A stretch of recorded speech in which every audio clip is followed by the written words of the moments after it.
Olá pessoal, é com muita satisfação que nós estamos de volta com nossas videoaulas agora do ano de 2017, tá certo? E nós vamos dar partida nessa jornada aí, né? Iniciando o ano aí com esse nossa revista ensinoinformação.com.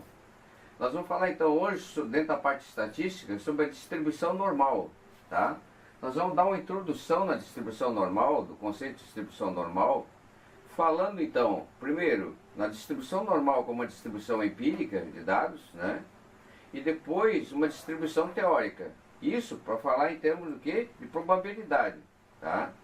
Então a distribuição empírica, nós vamos mostrar como chegar, ou partindo de uma distribuição empírica, né? Que pode se supor ser normal, tá certo? E como ela é tratada teoricamente no modelo matemático como uma distribuição teórica de probabilidade, tá certo? Esse é o nosso objetivo da aula, ok? Pessoal, é importante salientar que a nossa variável de estudo, uma variável x, tá? Uma variável aleatória, tá? Que portanto para cada valor dessa variável aleatória ela pode ser associada uma probabilidade, tá certo? Então essa nossa variável ela é quantitativa porque ela assume valores numéricos, tá certo? Valores numéricos,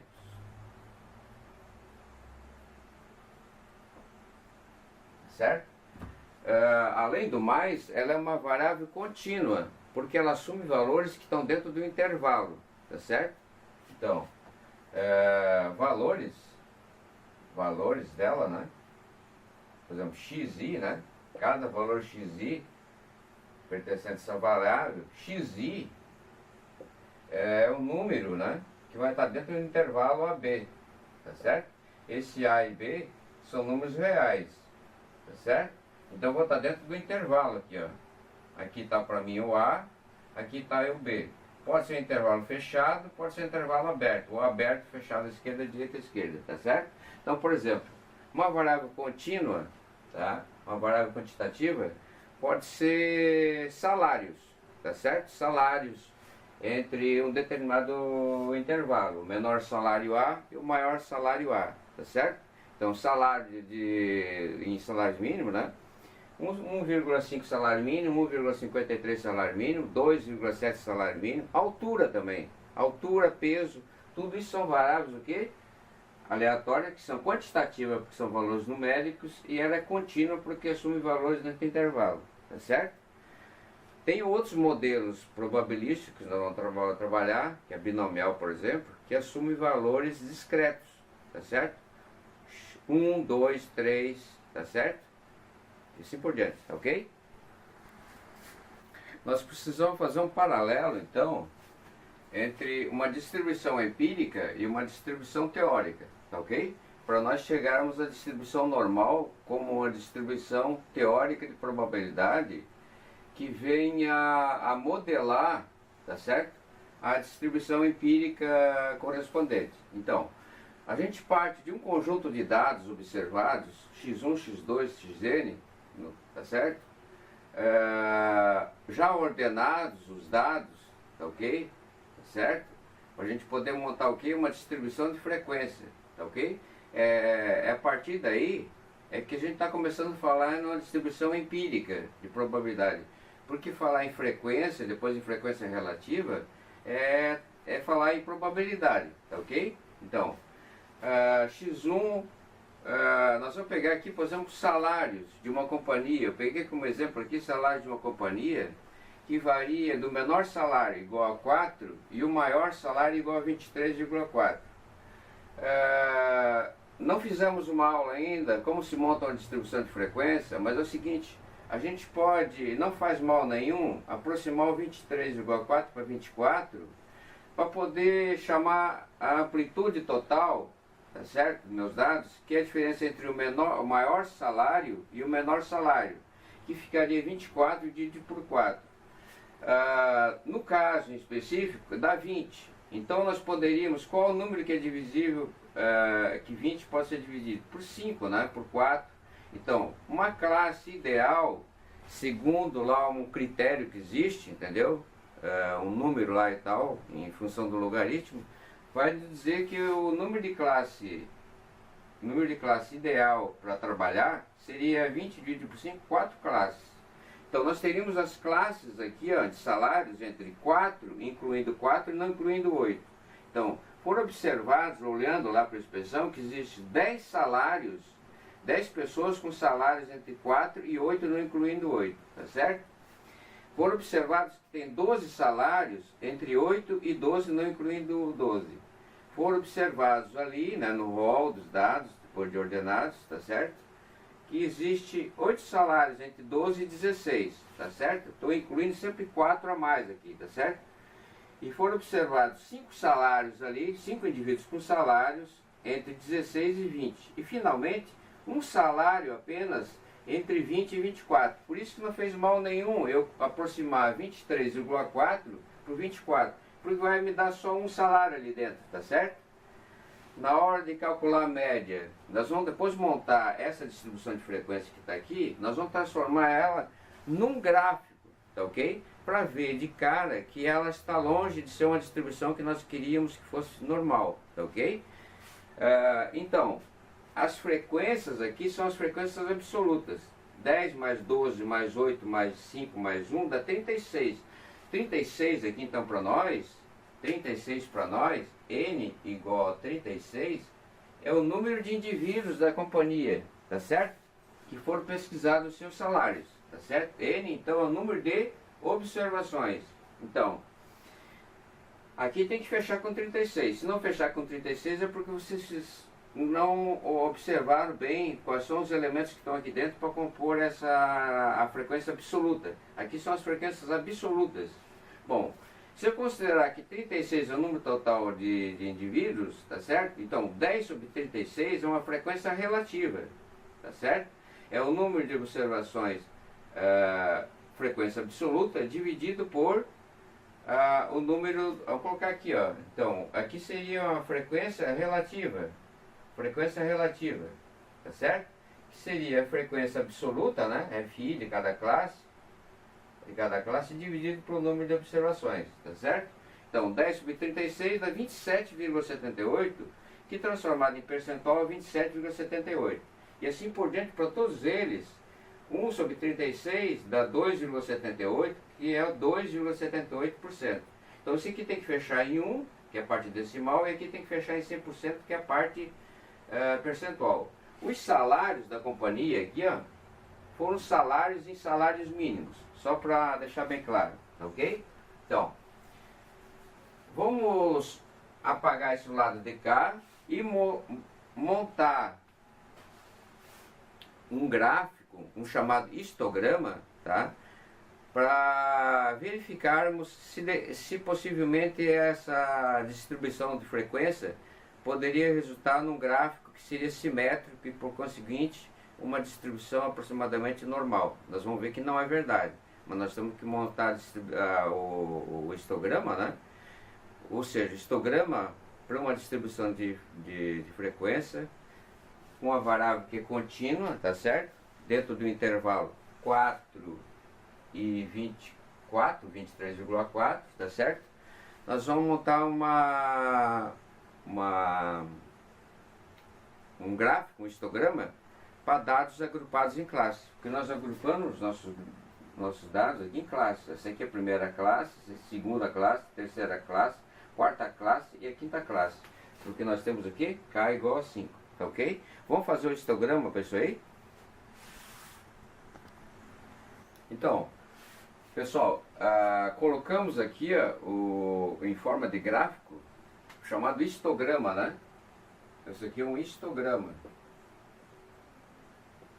Lá na parte de distribuição de frequência, tá? Não é só distribuição de frequência em si, né?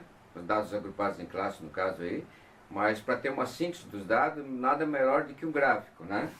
Então, o gráfico para nós aqui em percentual, né, que é a variável salários, entre 4 e 8, entre 8 e 12, 12 e 16, 16 entre 20, os salários entre 20 e 24, tá certo? Aqui é a coluna do percentual, né? Então a primeira classe temos 20, era lá 27,78, aproximadamente 28%. Lá era 33,33%, com salários entre 8 e 12, nós aproximamos aqui, tá certo? 33%, 22%, 14% e o último 3%, que seria 2,78%, tá certo? Então, esse aí é o nosso histograma, tá certo? Nós queremos chegar do histograma e mais o gráfico da função distribuição acumulada, abaixo de, tá certo? Para chegar no modelo teórico, tá certo? Do modelo teórico de distribuição de probabilidade, tá certo? Então, o que nós temos que observar é o seguinte aqui, ó. Olha, nós temos aqui uma área, né? Uma área, tá certo? Nós vamos, do histograma, nós vamos querer o polígono de frequência. Polígono de frequência. O que é o polígono de frequência? O polígono de frequência é o seguinte, olha. Não é feito de qualquer maneira. Aqui, como nós temos uma classe menor, nós vamos pegar a metade da classe aqui e representar do lado de cá a metade aqui, tá certo? E aqui na metade, em cada metade aqui em cima aqui da altura, né? Nós vamos traçar aqui uma linha aqui, ó, tá certo? Assim, ó, tá certo? Aqui, ó. Aqui, agora aqui, ó. Assim, ó. Agora aqui, ó. Depois nós vamos explicar o porquê disso aí. Aqui, agora aqui, ó. Quanto mais classe eu tiver aqui, mais polida, aqui é metade, vou colocar metade desse aqui pro lado de cá, ó, que seria inteira aqui, uma classe 28 seria 28, então vou colocar aqui 26 aqui, ó. Tá? Aqui vai ficar pequenininho, mas vai dar pra ver. Então, essa parte que eu tenho aqui, ó, que eu retirei, é a parte que eu estou acrescentando aqui embaixo, tá certo? Essa parte que eu retirei aqui é a parte que eu estou acrescentando aqui, e assim por diante. Então o que vai me dizer? Se eu estou tirando essa parte fora aqui, mas estou acrescentando uma área igual, porque esse triângulo aqui é semelhante a esse triângulo aqui, tá certo? Esse triângulozinho aqui é semelhante a esse triângulo aqui, assim por diante. Esse pequenininho aqui vai ser semelhante àquele ali. Então essa área que eu tenho aqui embaixo, tá certo? Essa área que está compreendida aqui entre o gráfico, tá certo? Entre o gráfico, essa área aqui, ó. Essa área toda aqui, ó. Tá certo? Essa área aqui, ó. A área para mim, então, essa aqui é 100%. Tá certo? 100%. Eu posso dizer que é 1, tá certo? Igual a 1. 100% é 1. 100 sobre 100. 100% o que é? 100 sobre 100. Então a área para mim é 1, tá certo? Então a área abaixo do polígono de frequência está me dizendo que tem que ser 1. E todos os gráficos, todas as distribuições de frequência para dados agrupados em classes, tá certo? Que eu for construir o histograma e que depois eu for fazer o polígono de frequência, a área abaixo do polígono de frequência, obrigatoriamente, obviamente, né, me dá 100%, tá certo? Vamos ver agora o que é o gráfico função distribuição acumulada abaixo de. Outro gráfico muito importante é esse aqui, ó, tá certo? Ele vai estar intimamente ligado em correspondência com o histograma ou com o polígono de frequência. Essas duas coisas aqui não vão estar dissociadas a partir do momento que eu partir lá para a distribuição teórica de frequência, tá certo? Esses dois gráficos aqui, ó, tá certo? Eles vão servir de base para construir o modelo teórico. Tá? Então, esse outro gráfico aqui é chamado de distribuição acumulada, abaixo dele. Isso significa que na primeira classe eu tenho 28%, entre 4 até 8. Se eu quiser salários entre 4 até 12, eu vou somar o 28% com 33% da outra classe aqui, ó, tá certo?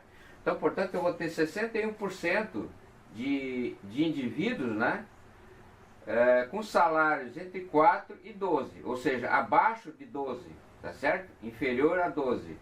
Se eu somar mais uma classe, eu vou ter 83%, 61% mais 22% dessa classe, eu vou ter 83% das minhas observações contidas entre 4 e 12 e 16 salários, tá certo? Mínimos, certo?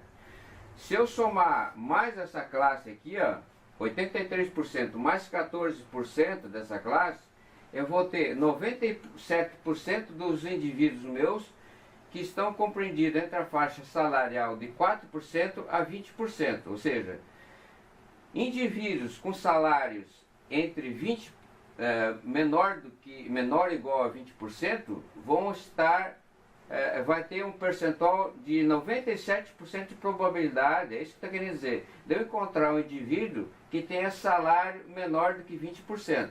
Tá? E por último, se eu somar os 97% mais aquele 3% que está ali, da outra classe, eu vou ter os 100%. Tá certo? Então, essa que é a característica da curva. Então, na outra classe, eu vou completar perfeitamente os 100%. Então, indivíduos entre 4 e 24 salários mínimos, eu completo, eu vou ter os meus 100%, tá certo? Então essa curva, para mim, é uma curva que é não decrescente, não decrescente, não decrescente. Por que não decrescente?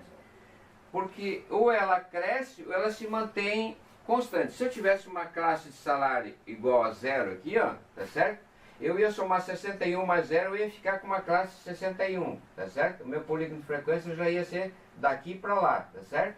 Então, como não tem nenhuma classe com um percentual de zero, ela não se mantém constante por algum momento, tá? Então ela só cresce, tá?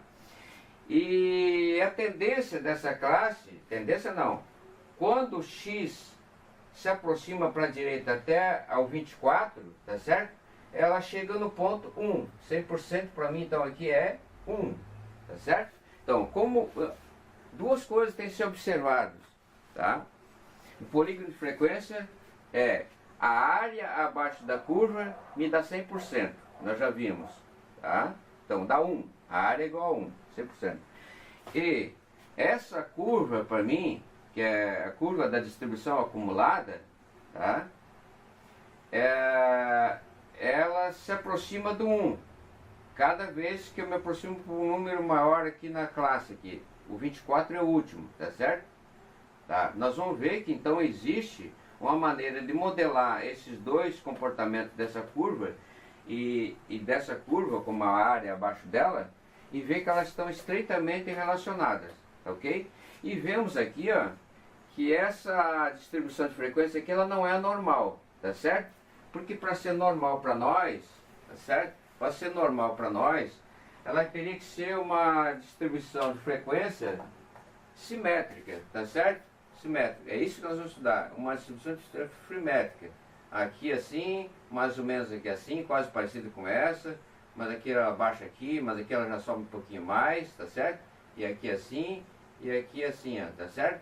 De tal maneira que o meu polígono de frequência, tá? Ele seja mais ou menos assim, ó. Tá certo? Simétrico em relação à média, tá certo? Aqui nós observamos que nós temos uma média que não é a média dos dados, x barra para nós, se for a amostra, x barra. Se for a população toda, é mi, tá certo? Aqui x barra coincide com a mediana. 50% dos meus dados estão às direitas, tá certo? e 50% dos meus dados estão à esquerda da média, se ela for perfeitamente simétrica, tá ok? Então uma distribuição que vai ser normal não vai ser isso aqui porque ela está longe de ser simétrica. Então ela vai ser uma distribuição desse tipo aqui, cujo polígono de frequência, se eu conseguir um número de classe maior, mas se eu conseguir um número de classe muito maior do que aquelas 5 que eu tenho ali, eu vou perder síntese. Então existe também uma limitação para o número de classe, em termos de ter a precisão na hora de calcular a média em termos dos pontos médios de classe, tá certo? Os pontos médios de classe, PI, P1, P2, P3, P4, tá certo?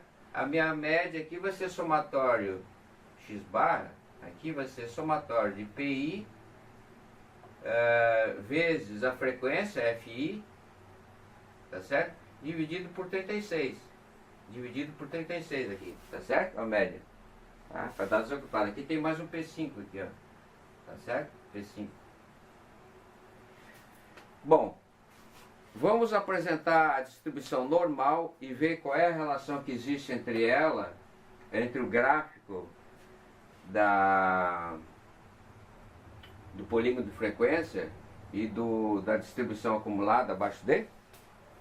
Então, vamos partir então agora para a distribuição normal, né?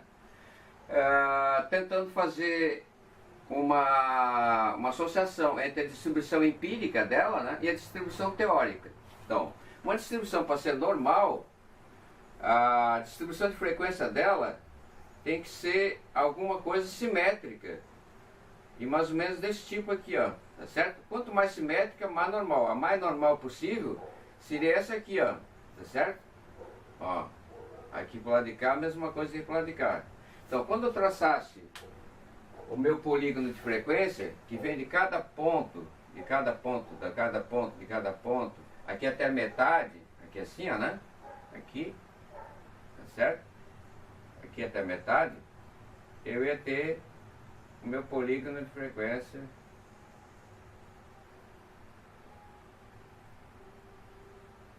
me dando uma curva entre aspas, porque ela não é polida. Se eu tiver o maior número de classes aqui, a curva vai ser mais polida, tá certo? Então o que que acontece? Vamos começar a colocar as coisas aqui. Aqui eu tenho a média, bem aqui embaixo eu tenho a média. Se for amostra,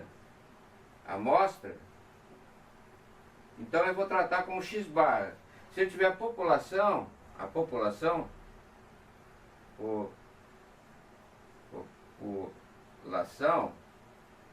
eu vou chamar de mi, tá certo? Então aqui mi x barra, então vai ser igual a mediana.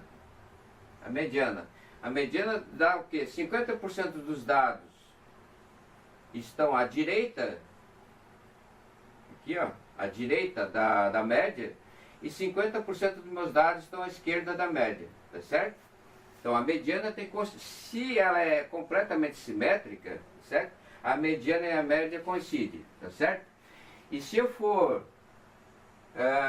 fazer o polígono, não, o polígono não, aqui o polígono já está ali. Se eu for fazer a distribuição acumulada, tá certo? O que que eu vou ter?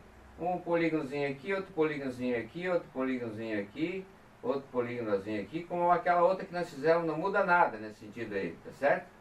A única coisa que nós temos é que aqui, em percentual, por exemplo, né? Percentual, tá? Aqui é 100%, tá certo?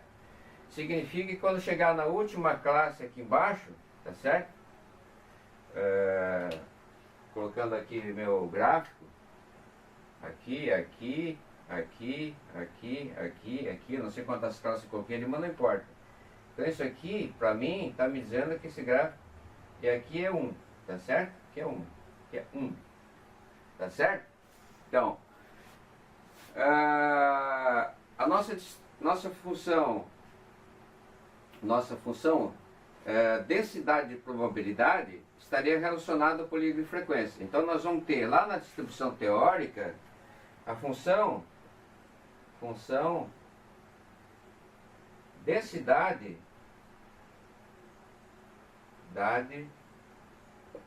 de probabilidade. Vamos colocar aqui como sendo A e aqui como sendo B. Então, a função de densidade de probabilidade vai estar associado a esse polígono de frequência, né? E a área que está embaixo dele, uma área igual a 1, tá certo? Independente de ser normal ou não, a área é 1, mas no caso aí a área é 1 e ele é completamente simétrico. Função densidade de probabilidade, tá certo? Nós vamos ter a função densidade de probabilidade para esse modelo aqui, tá certo? E essa aqui é uma função de distribuição de probabilidade. E o B, aqui não, aqui é o A para nós, né? Então, e B para nós vamos ter uma função distribuição de probabilidade, que vai ser isso aqui, tá certo? Vamos ver a característica que existe entre isso aqui e isso aqui, tá certo? O que o modelo teórico tem que obedecer em função do modelo empírico, tá? A função densidade de probabilidade vai ser uma função matemática, tá certo? Em que a área embaixo do gráfico dela vai ter que ser 1, tá certo? Então vamos colocar isso aí então, tá? A formalização matemática, bem, então vamos à formulação do modelo, né? Distribuição teórica de probabilidade para uma distribuição normal. Então, obviamente, nós estamos falando então de uma distribuição que é simétrica em relação à média, né? E a média coincide com a mediana, tá? Esse é um fato que determina a simetria. 50% dos dados estão à direita e 50% dos dados estão à esquerda. Esse gráfico tem uma particularidade. Se eu considerar μ como sendo a média, né, a média da população, ou podia ser a média aqui também, né, esses dois pontos aqui do gráfico, tá certo aqui, ó, onde é μ menos o desvio padrão que eu estou colocando como sigma, e aqui é μ, esse ponto aqui embaixo é μ mais o desvio padrão, bem aqui existe dois pontos de inflexão da curva, onde ela muda de concavidade, tá certo? Uma hora ela é côncava assim, depois ela é côncava aqui. Bem aqui ela muda de concavidade, aqui também, tá certo? É uma particularidade que pode ser demonstrada, tá?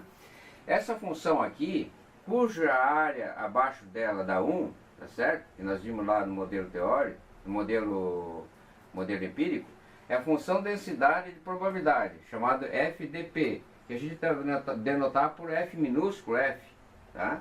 Ela tem uma expressão matemática, f de x, que é 1 sobre o desvio padrão, vezes a raiz quadrada de 2π, vezes e elevado a menos x menos μ, elevado ao quadrado, e dividido por 2 vezes o desvio padrão ao quadrado. Para todo valor de x entre menos infinito a mais infinito, tá certo? Ela está definida, tá? Como é que a gente pode começar a explicar tudo isso aí? A outra função que está relacionada lá no modelo empírico é a função de distribuição de probabilidade daquela acumulada, tá certo? A gente vai denotar por f. Qual é a relação que existe f, cujo gráfico é que a gente não sabe como é que é, tá certo? Aqui, entendeu? Não interessa aqui como é que é o gráfico. O mais importante é o gráfico aqui, onde nós vamos retirar as probabilidades, tá certo? É desse gráfico aqui. Então, a f maiúscula está relacionada com a f minúscula da seguinte forma, que a f é dada pela probabilidade de x assumir um valor menor ou igual que o x. Aquela probabilidade é abaixo de, lá no gráfico, tá certo? Tá? Vai acumulando as probabilidades e tal.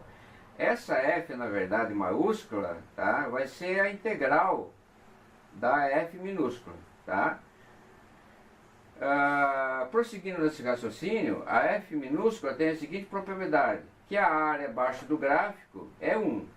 E essa área é a integral dela, né? Dessa função minúscula, de menos infinito até o mais infinito, que dá 1. Tá certo? Então, podemos escrever mais alguma coisa aqui? Sim. Vamos colocar aqui agora. Vou deixar aqui que a F maiúscula serve para determinar a probabilidade, né, de x ter um salário menor ou igual que 12, por exemplo, lá naquela distribuição, se ela fosse normal, tá certo? Bom, o que nós temos que salientar aqui é que nós podemos ter aqui um A, aqui, ó, um B e aqui um A, tá certo? Então, a probabilidade de X ser maior ou igual que A, aqui pode ser menor, porque a área de uma curva, se eu retirar o ponto B, não altera nada a área, tá certo? Aqui é só uma linha, tá certo? Então, sendo menor ou menor ou igual, aqui menor ou igual que B, tá certo? Essa probabilidade aí vai ser integral de A até B de quem? Da minha f de x dx. A minha integral onde a função é a função densidade de probabilidade. Aquela função que tem aquela expressão matemática. Acontece o seguinte, que aquela função, ela não pode ser integrada analiticamente, tá certo? Analiticamente, eu achar uma primitiva para ela. Sabemos que f, entendeu? F, na verdade, vai ser f', tá certo? Mas não conseguimos achar a expressão para f, portanto não podemos desenhar o gráfico da função f, tá certo? Assim de cara, analiticamente, tá? Mas essas probabilidades aqui, elas podem ser probabilidades obtidas por aproximação,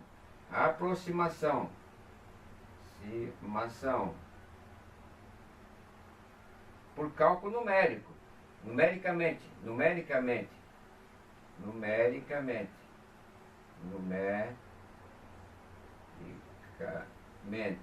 por cálculo numérico, tá certo? E por cálculo numérico, esses valores são tabelados, ok? Portanto, essa nossa distribuição normal, se eu tiver um indício para fenômenos naturais, existem muitos fenômenos naturais que podem ser modelados por distribuição normal. Se eu tiver um indício de que a minha distribuição é normal, eu posso modelar ela, né, por uma distribuição normal. E depois nós vamos ver mais tarde que vai ficar muito fácil achar as probabilidades. Muitas probabilidades pode ser vários gráficos para encontrar a probabilidade, tá certo? Aqui tá aqui. Pode ser assim, por exemplo, ó, é tabelada ela entre 0 e um certo B, tá certo? Então, se eu quero a probabilidade de ser maior que 0 menor que B, eu vou lá na tabela, arranco de cara da tabela. Se eu quero a probabilidade de ser maior que B, tá certo? Aqui vai ser 0,5, daí, tudo, daqui para cá 0,5, porque para cá é 1, menos essa probabilidade que é tabelada, tá certo? Existem outras tabelas que já dão de cara, tá certo? Mas é uma tabela para valores entre um certo A aqui e um certo B aqui, tá certo? Também existe essa tabela. Por que eu estou falando isso aí? Porque sempre que eu tenho uma distribuição que é normal, tá certo? Aproximadamente normal, agora que vem o negócio. Por que da utilidade de usar uma distribuição normal? Sempre que eu tenho uma distribuição que eu acho que ela é aproximadamente normal, tá certo? Que a minha média aqui, a minha média coincide com a mediana, tá certo? Eu posso arrancar, a minha média está aqui, o desvio padrão eu conheço, né? Tá certo? Então, a probabilidade, por exemplo, de x ser maior ou igual que A e menor ou igual que B, por exemplo, se estiver tabelado. Olha, probabilidade de x menor que A é a probabilidade de x menos a média dividido pelo desvio padrão, maior ou igual que A menos a média dividido pelo desvio padrão. Eu subtraí a média em todos os lados da desigualdade, menos a média dividido pelo desvio padrão, tá certo? Subtrair a média de todos os lados, do lado de lá, do lado de cá, aqui, no meio, aqui e aqui. E divide tudo por desvio padrão.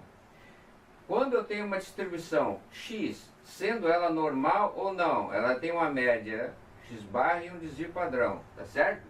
Se eu considerar uma variável z como sendo igual a x menos x barra dividido pelo desvio padrão, essa minha variável z, ela vai ter como média z barra igual a zero, e o desvio padrão dela, desvio padrão de z aqui, tá, é igual a 1.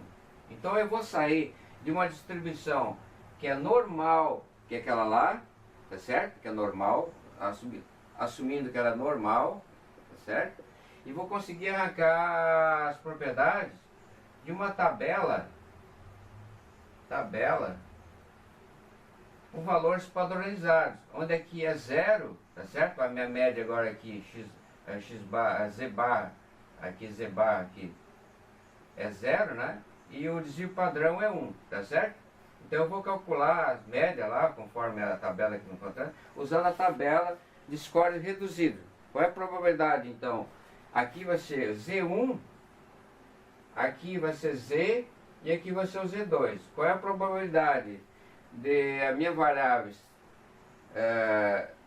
de Z ser maior ou igual que Z1 e menor que Z2? Daí eu vou lá na tabela e encontro a tabela os valores de Z, tá certo? 0, 0, 0, 0, 0, 1 até 4, tá certo? Até 4. Quando dá 4, a probabilidade vai ser 0,5, tá certo? Então é isso aí, nosso modelo teórico, tá? Lembrando que aquela função, a função que faz isso aqui, ó, que dá 1 lá em cima, lá, tá certo? O limite dela, de f de x, quando x tende para mais infinito, é igual a 1, tá certo? Ela é 1 lá em cima, tá? E limite de f de x, quando x tende para menos infinito, para cá, é igual a 0, tá certo? Só para contar, tá? Ela tende lá para infinito e para a esquerda daquele valor não importa. Então, na próxima aula, nós vamos fazer um exercício mostrando como é que se calcula a probabilidade, né, em uma distribuição normal, probabilidades em cima de distribuição normal, usando a distribuição normal padronizada, que é essa aqui, ó. Quando eu considero que a minha variável z é igual a x menos x barra dividido o padrão, eu vou com uma distribuição que é normal, e além de ser normal, ela é deslocada toda para a origem, tá certo? E eu vou calcular com o score, com a média igual a 0, desvio padrão igual a 1, tá certo? E vou lá na tabela e tiro todas as probabilidades que eu tenho. Então até uma próxima aula, então.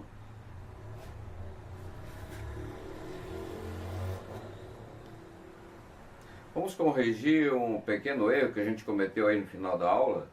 Nós falamos que limite de f minúsculo, tá certo?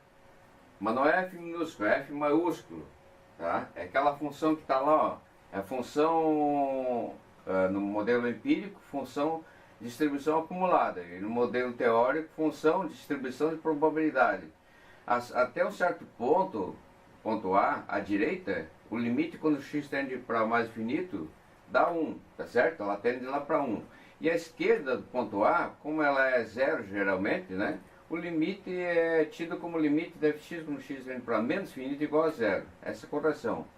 Segunda coisa, já que a nossa variável é uma variável contínua, sem isso nós não podemos estar falando na área aqui embaixo da curva, e não podemos estar falando em limite, tá certo? E nem poderíamos estar falando que f é a primitiva em geral da função f pequena, tá certo? Então, a primeira coisa que podemos dizer aqui é o seguinte, que f de x, tá certo? Para um certo x, tá certo aqui, ó, um certo x aqui que eu tiver, tá? É a probabilidade da minha variável x assumir valores menores ou iguais que certo x. É aquela função de distribuição acumulada lá no modelo empírico, tá certo? Bom, ela também é se eu integrar a minha função f de menos infinito até aquele ponto x ali, ó. tá certo? Isso é equivalente porque a minha função, a minha variável é uma variável contínua, tá? Bom, aqui, ó, já que f é a f maiúscula é a derivada da f minúscula, a gente pode escrever assim, ó, porque daí aqui é em termos do gráfico. A função f, como sendo primitiva, ela tem essa particularidade no cálculo diferencial integral, que f de b menos f de a é integral abaixo dessa curva, que é a função densidade de probabilidade. Aqui sim é a minha função o quê? F, tá certo? E que é x, tá certo? Função da densidade de probabilidade. Então ela é a probabilidade, se tem um A aqui e um B aqui, é a probabilidade da minha variável x assumir valores entre A e B. Considerando que aqui não precisa ser igual, tá? Não precisa ser igual porque na verdade aqui nós temos uma linha aqui, né?